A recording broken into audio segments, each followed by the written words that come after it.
There's a quiet sort of betrayal that doesn't scream, it whispers. It starts in the little things. The way a glance lingers too long on nothing.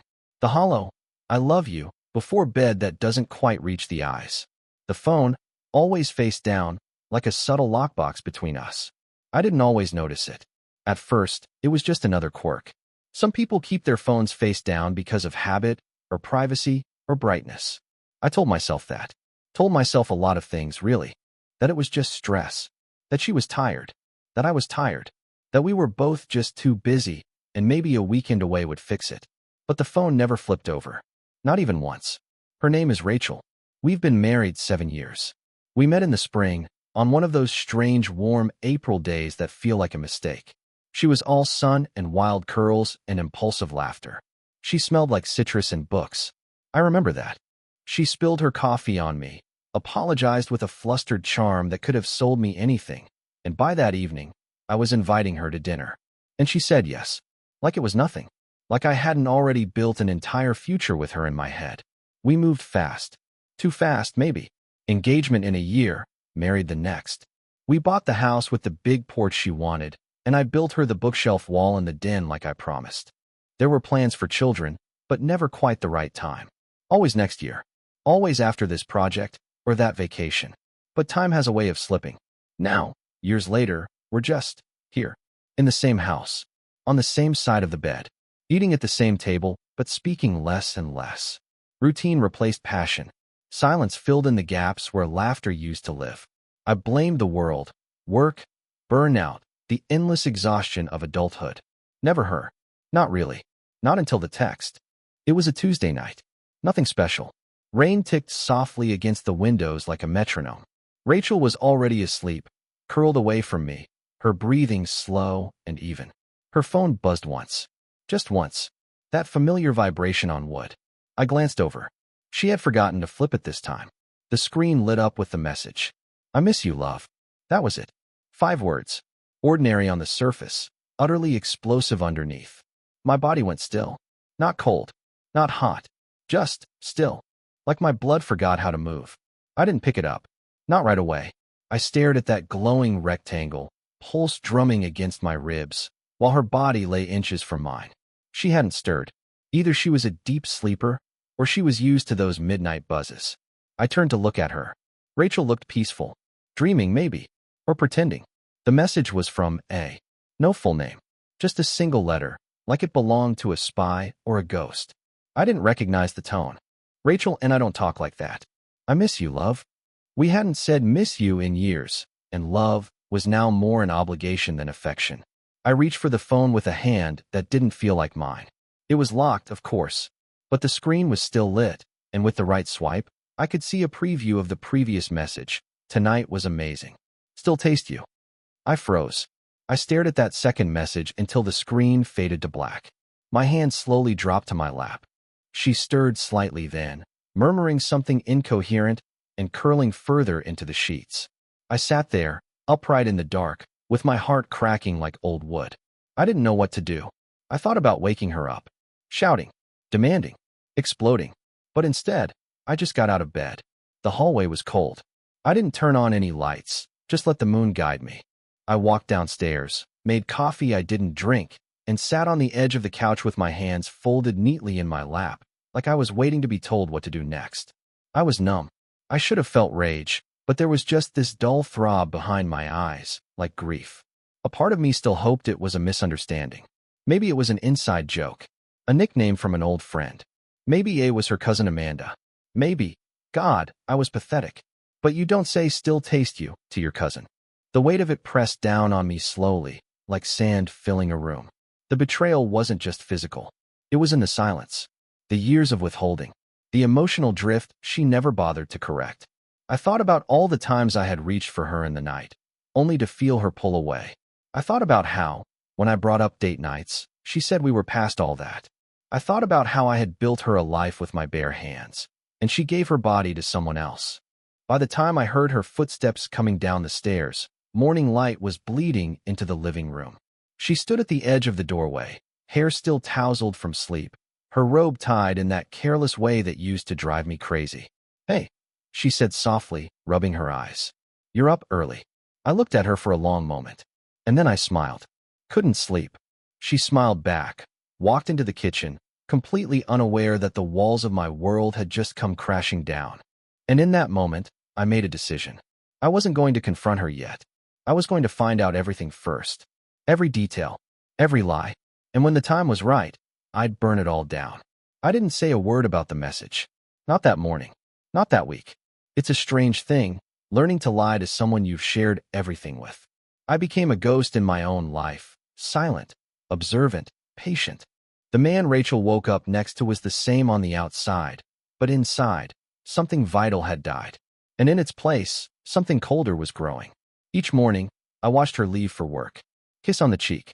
Purse in hand. Same routine. She worked in marketing for a firm downtown. I knew her schedule, her team, the name of her boss. I had met them all.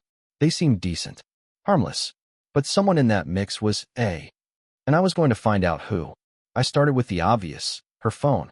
The next night, I waited until she was in the shower, humming along to that same playlist she always used, those soft, indie folk songs that once reminded me of road trips and long talks. Now they felt like nails dragged across memory. I crept into the bedroom. Her phone was on the dresser. Face down, as usual. I turned it over, heart thudding, and swiped up the screen. Locked. 6 digits. I tried her birthday. Mine. Our anniversary. Nothing. Then I tried something stupid. 111111. And it opened. I didn't know what hurt more, her infidelity or the fact that she thought I was too clueless to try something so obvious. Inside, it was all there. Messages. Photos. Names. But not in her regular texts. She had used a separate messaging app. One I didn't recognize at first. It was sleek, minimalist, with a white logo that looked almost elegant. I opened it, holding my breath. The first thing I saw was his name. Adam. The contact photo was blank, but I didn't need a face. The messages spoke loud enough. Can't stop thinking about last Friday. The way you gasped when I stopped reading. I scrolled instead. Weeks of messages. Voice notes. Emojis. Plans. I saw things she never said to me anymore. Playful, intimate things. She sent him photos. Not graphic, but sensual. Her at work, biting her lip. Her in a cafe, winking at the camera. Her in bed, legs tucked under her, captioned, "Wish you were here." She never sent me photos like that. Not even early on. I kept scrolling, numb to the sting. Then I found something worse. A conversation from 3 nights ago. Adam, he suspects anything? Rachel, nah. He's too wrapped up in his work.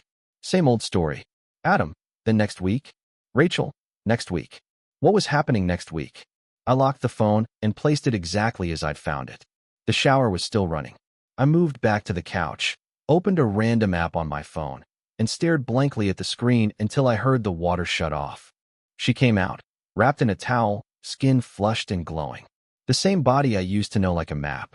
Now it felt like foreign territory. "Hey, babe," she said, ruffling my hair. "You look tired." "Just thinking about work," I replied, managing a weak smile. She leaned down and kissed me. Soft. Routine. My stomach twisted. The next day, I did something I never imagined I would do. I followed her. I left work early, told my boss I wasn't feeling well. I parked 2 blocks from her office and waited in my car, heart pounding harder with each minute. The late afternoon sun poured through the windshield, baking the leather seats and making everything feel tighter, sweatier, more real. At 5:42 p.m., I saw her.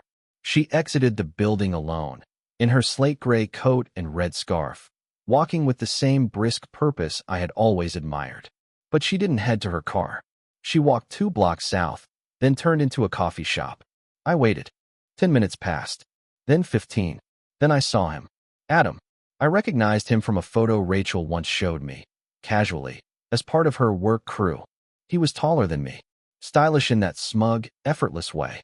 Designer coat, smug grin, hair that probably cost more than my entire wardrobe. He didn't kiss her. Not there. But their eyes said enough. They sat close. Too close. Her hand on his knee, his fingers brushing her wrist.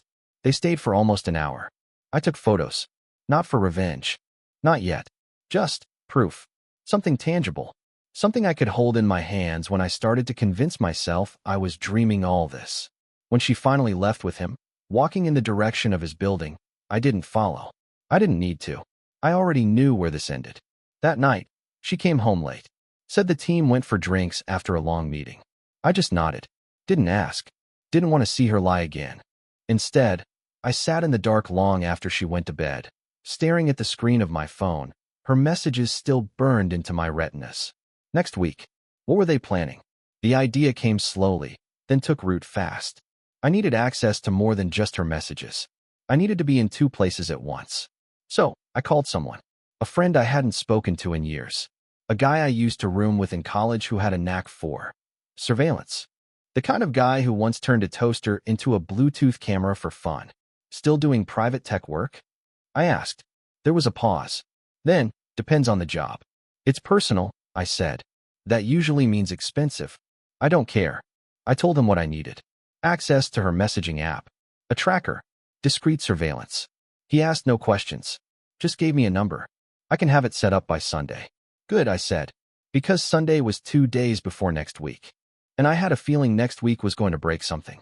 Something that might never be put back together. The tech arrived in a plain box on Sunday morning. No logos, no branding, just weighty enough to feel like trouble.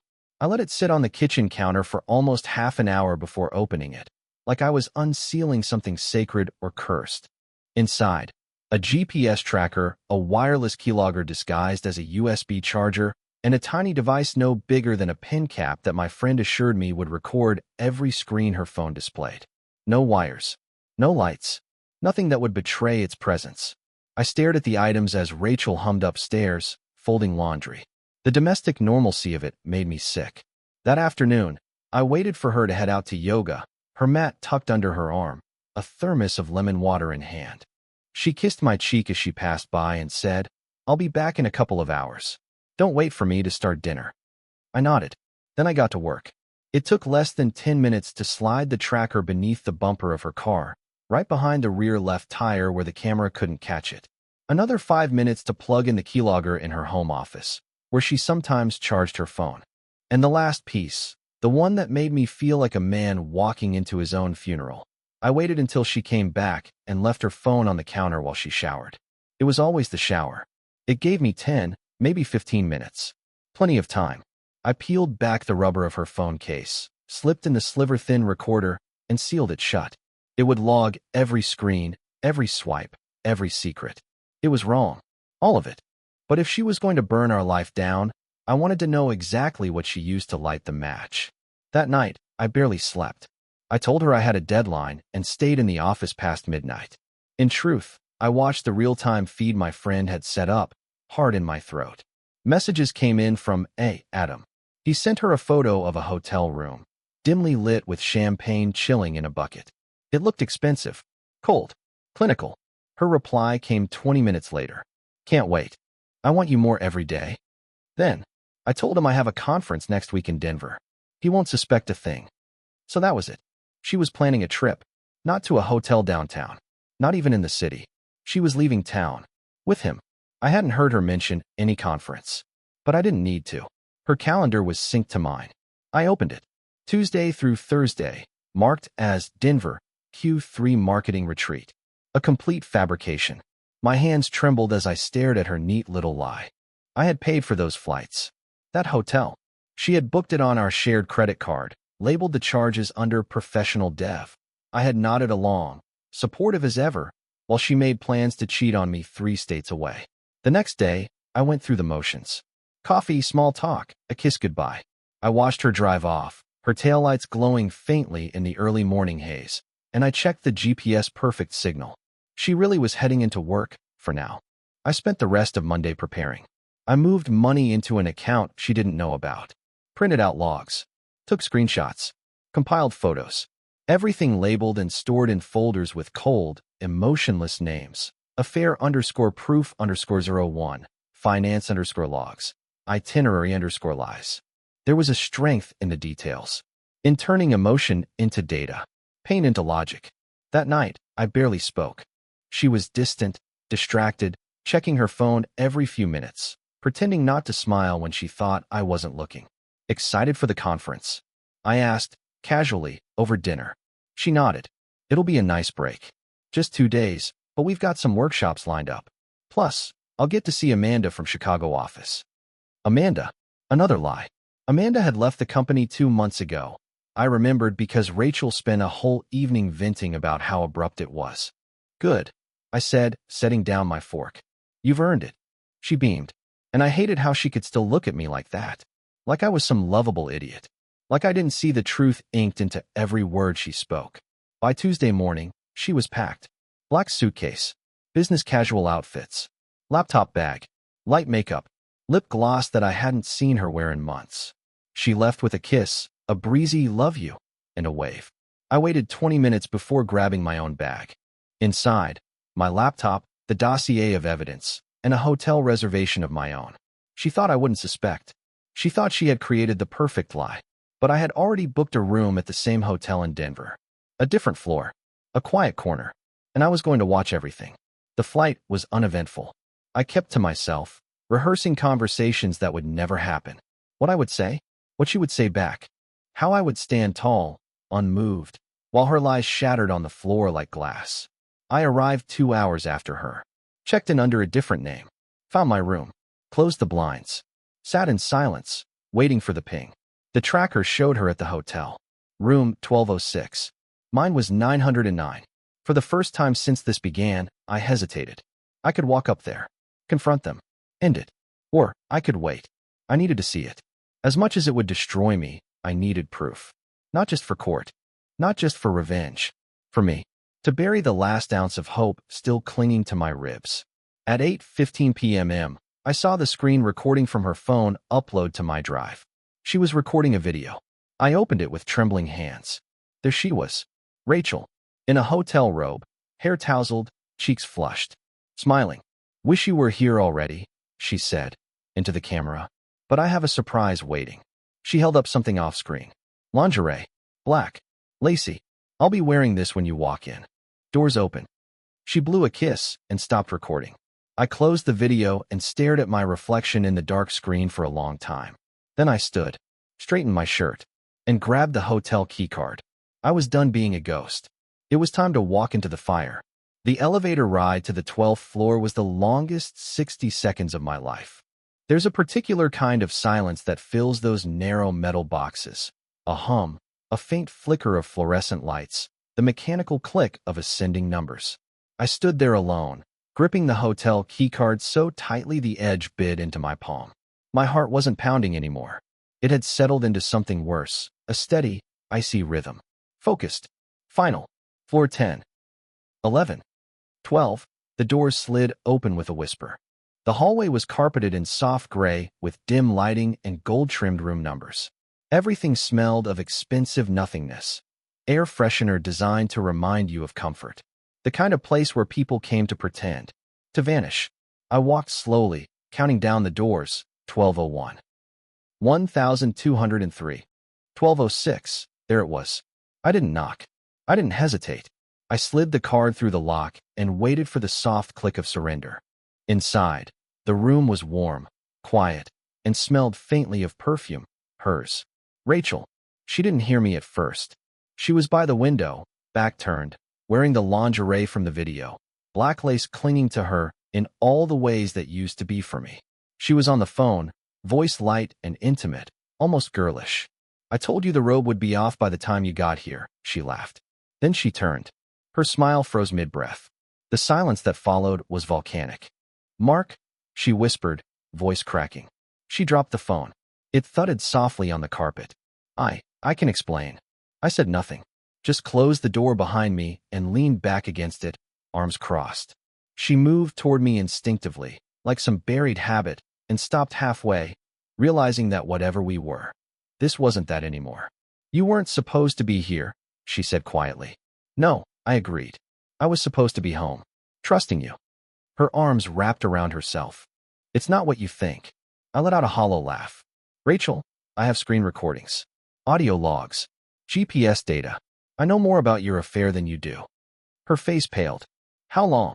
I asked. She hesitated. 6 months, she whispered. No, closer to 7. Why? A pause.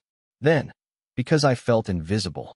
She said it with trembling honesty, and for a brief, sickening second, I felt guilty. I didn't mean for it to go this far, she continued. He saw me.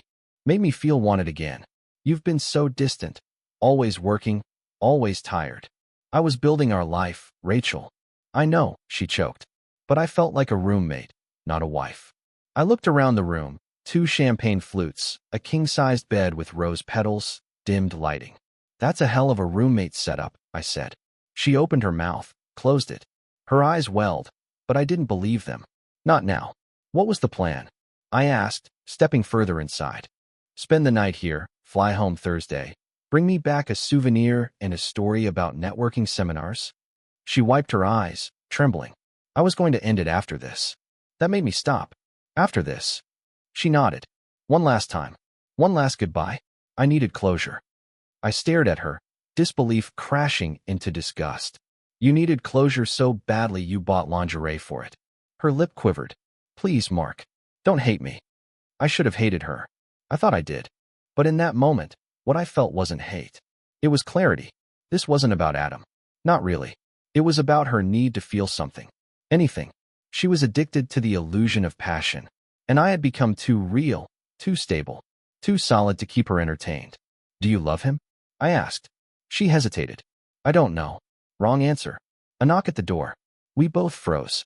Another knock. Firm, familiar. A male voice. Ratch? Room service forgot the wine. I grabbed a bottle. I turned to her. That him? She didn't answer. Didn't need to. I walked over to the door. Mark, please don't. I held her gaze. You made your choice. And then, I opened the door. Adam stood there, holding a bottle of red, a smirk already half-formed on his lips. It vanished the second he saw me. Who the hell? He didn't get to finish. I stepped forward, just once, and punched him square in the jaw. He staggered, dropped the bottle, and it shattered at his feet, red pooling like blood across the carpet. Rachel screamed. Adam stumbled backward, hand to his face. What the hell is this? I didn't say a word. Just stood there, watching the two of them in their matching panic. She in black lace, him in designer arrogance and a bruised ego. Get out, I said quietly, pointing at him. Excuse me, he spat, voice rising. I said, get out. He glanced at Rachel, eyes wild. Is this your husband? She nodded, breath catching. Unbelievable, he muttered. You didn't say he was psycho. I stepped toward him again, and he backed up. Fine, he snapped. You can have her. He turned and stormed down the hallway, muttering something under his breath. I closed the door. Rachel stood frozen, arms around herself like she was shrinking. You ruined everything, she said quietly. I laughed, bitter. No, you did that months ago. She stepped closer. What now? I walked past her, grabbed my bag from the corner, and opened it. Inside, I pulled out a thick manila envelope and dropped it on the bed. What's that? Everything, I said. Copies of your messages. Credit card charges. Hotel bookings. A divorce packet. Already signed.